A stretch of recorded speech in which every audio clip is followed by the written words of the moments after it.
Hey guys, my name is Ryan, and welcome to Overwatch Central. Now we could talk about the PTR changes until the cows come home, they're just that good, but there are two major things about the changes that we feel aren't being highlighted.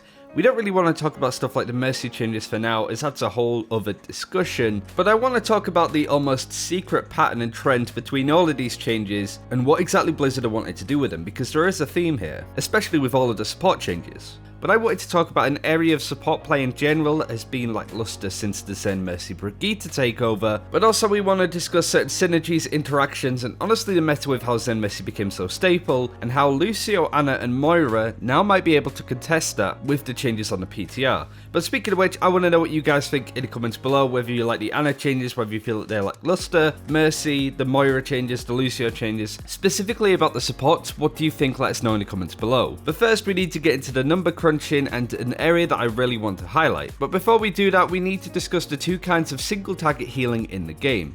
Consistent healing and burst healing. So imagine both of these as graphs, and we'll start with consistent healing first, as that's the easiest to explain. So with Zen and Mercy, their healing is consistent and it doesn't go up or down. The Harmony Orb doesn't heal more, and Mercy's primary fire doesn't heal any more or less than the usual ticking rate per second. For example, with Zen, it's 30 healing per second, 30 healing per second, 30 healing per second. You get the idea. It doesn't go up to 40, it doesn't go down to 20. So if it was a graph, it would be a straight line. It's a consistent heal over a period of time. However, you also have burst healing in Overwatch, which peaks and troughs. Using Moira as a perfect example of this, you could throw out an orb, use your primary fire, and you could burst heal a target up very quickly. However, it's resource and ability dependent.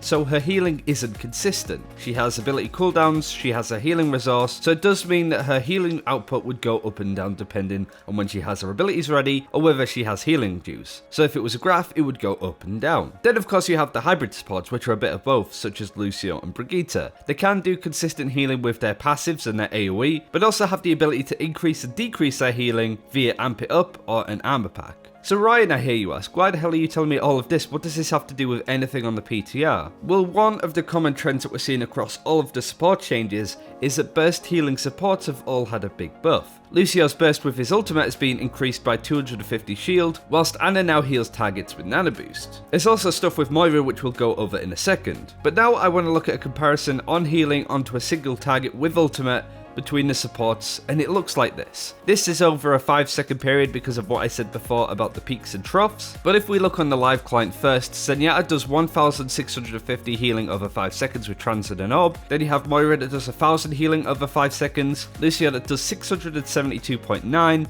Ana does 512.5, Brigitte does 330 over 5 seconds, and Mercy does 300 over 5 seconds. Remember, that's on live. Now if we go to PTR, Zen has the same healing output, Moira has the same healing output, Lucio's goes up to 922.9, and Ana's goes up to 812.5. Brigitte stays the same, and Mercy's actually goes down to 250 HP over a 5-second period. Now again, I don't really want to talk about Mercy too much here, but it looks a lot worse than it is for her. The reason is she's still a good pick is because obviously she AoE heals targets with the ult over a very long period, but also her healing requires 0 resource. Moira and Ana especially are all dependent on ability cooldowns and resources. Mercy doesn't need to reload her heal, and she doesn't run out of healing juice. But yeah, the main trend is that Blizzard have buffed burst healing. Lucio and Ana's burst healing has been dramatically increased. Moira's burst healing was already pretty good, but now she can do it much more consistently with the regen changes on the PTR,